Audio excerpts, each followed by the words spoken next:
नमस्कार साथीहरू, आज म यस भिडियोमा कसरी हामीले रिमोटली अथवा तपाईं कुनै एउटा ठाउँमा बसेर अन्य देश ठाउँ मात्रै होइन कि तपाईको स्थानीय ठाउँ बाहेक अरु देशबाट पनि क्रिकेट गेमको स्कोरहरू आफ्नो vMix मा अथवा OBS मा पनि अपडेट गर्न सक्नुहुन्छ भन्ने कुरा म बताउन गइरहेको छु। कृपया ध्यान दिएर हेर्नुहोला। केही समय अगाडि मैले यसरी क्यानाडाको कुनै एउटा ठाउँबाट मैले यसरी स्कोरहरू देखाएको थिएँ। मलाई के थियो भने vMix मा बसेर नेपालमा बसेर मलाई खेलको प्रत्यक्ष प्रसारण गर्नुपर्ने थियो र खेल भएको थियो क्यानाडामा र क्यानाडामा भएको खेललाई मैले मेरो सिस्टममा इन गरेर विभिन्न क्यामेरा एंगलहरू यहाँ देख्न सक्नुहुन्छ। यी क्यामेरा एंगलहरूमा रिसिभ हुन्छ सिग्नल र ती सिग्नलहरूलाई मैले यहाँ मिक्स गरेर गन्तव्य टेलिभिजनको फेसबुक पेजमा प्रत्यक्ष प्रसारण गरिदिनु पर्ने थियो। काम यो थियो र मैले के गरेँ भनेदेखि जस्तै मैले यहाँबाट मिक्स गर्न त सक्छु, तर स्कोरहरू अपडेट गर्नको लागि त लाइभ हेर्ने मान्छे चाहियो। कहाँ कति बेला छक्का हान्यो, कति बेला चौका हान्यो, कति बेला के भयो भनेर चाहिँ प्रत्यक्ष लाइभमा बसेर हेर्ने मान्छे चाहियो र त्यसको लागि चाहिँ फिल्डमै बसेर अपडेट गर्नुपर्ने थियो, जुन यहाँ नेपालबाट सम्भव थिएन मलाई। र मैले एउटा यस्तो प्लेटफर्म खोजेँ जुन प्लेटफर्मबाट मलाई चाहिँ त्यो सहज भयो र प्रोफेसनल तरिकाले मैले लाइभ गर्न सकेँ र त्यही कुरा म तपाईहरुलाई शेयर गर्न जाँदैछु आज। र तपाईहरु पनि यदि गाउँमा लोकल क्रिकेट म्याचको आयोजना गर्दै हुनुहुन्छ अथवा चाहिँ तपाई घरमै बसेर कुनै फरक ठाउँ, फरक क्षेत्र वा फरक देशबाट स्कोरहरू अपडेट गर्न चाहनुहुन्छ, गराउन चाहनुहुन्छ भने चाहिँ यो भिडियो तपाईहरुको लागि एकदमै उपयोगी हुन सक्छ। कृपया हेरिदिनु होला। त्यसको लागि सबैभन्दा पहिला तपाईहरु जानुहोस् www.gvcricket.com मा। यो चाहिँ यसको अफिसियल वेबसाइट हो।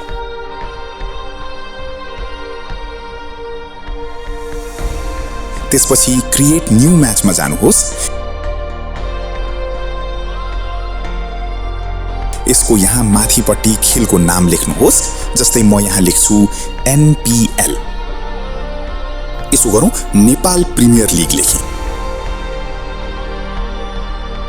अब यहाँ तल कुन ठाउँबाट अपडेट गर्दै हुनुहुन्छ त्यो लेख्नुस्। जस्तै म लुम्बिनी प्रदेशमा छु। त्यस्तै यहाँ म्याच इमेज भनेको छ, कुनै आइकन छ भने सेट गर्नुहोस्। म यहाँ तपाईहरुलाई देखाउन यो लिँदैछु। त्यसपछि अल पोलिसीज एक्सेप्टेडमा टिक लगाउनुहोस् र मेक टिममा क्लिक गर्नुहोस्। त्यसपछि अब म्याच टाइप, फुल स्कोर वा सिंगल स्कोर तपाईको आवश्यकता अनुसार रोज्नुहोस्। अब यहाँ टिमको नाम,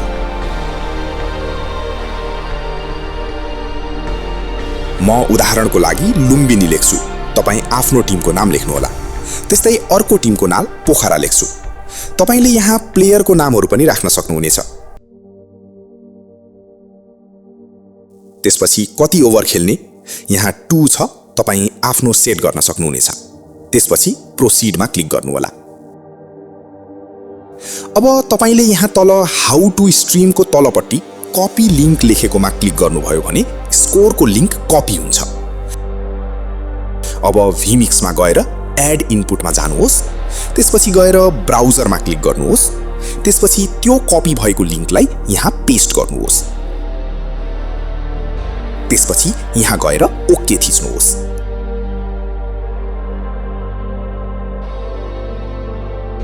अब ओके गर्दा बित्तिकै यहाँ तपाईको स्कोरबोर्ड देखाउन सुरु गर्नेछ। अब यहाँबाट टस गर्नको लागि कन्टिन्यू टु टसमा क्लिक गर्नुहोस्। त्यसपछि यहाँबाट हेड र टेलमा रोज्नुहोस्। मैले यहाँ हेड रोजेँ।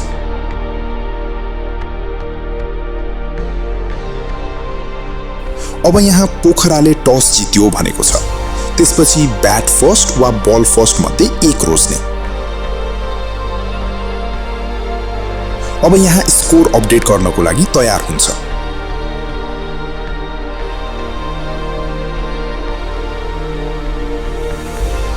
अब तपाईले यो स्कोर अपडेट सुरक्षित गर्नको लागि यो टोकन सेभ गरेर राख्नुपर्छ। यसलाई स्क्रिनशट लिएर वा फोटो खिचेर सेभ गर्नुहोस्। त्यसपछि आई सेभड माई पिनमा क्लिक गर्नुहोस्। त्यसपछि सेभ एन्ड कन्टिन्यू। त्यसपछि यदि तपाईलाई थाहा छैन कसरी अपडेट गर्न भने वक मी थ्रुमा क्लिक गर्नुहोस्। यदि सबै थाहा छ भने आई अलरेडी नो स्किपमा क्लिक गर्नुहोस्।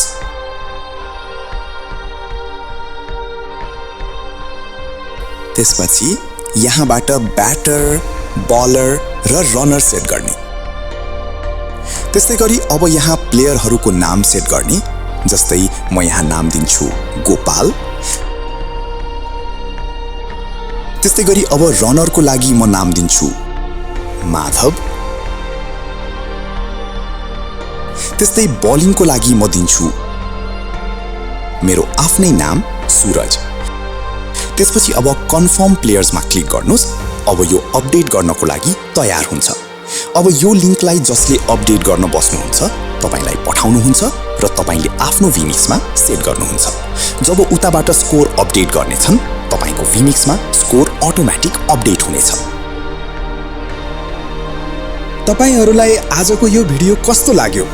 यदि राम्रो लागेमा लाइक, शेयर गर्न नभुल्नुहोला। यस्तै भिडियोहरू निरन्तर पाउनका लागि हाम्रो च्यानललाई सब्स्क्राइब गर्न नभुल्नुहोला है। लाइभ स्ट्रिम तथा भिडियो एडिटिङ सम्बन्धी अरु केही जिज्ञासा वा नबुझेका कुराहरू भए कमेन्ट गरी जानकारी गराउनुहोला। हामी तपाईको कमेन्ट अनुसारको भिडियो बनाउने छौं। अहिलेलाई बिदा दिनुहोस्। धन्यवाद।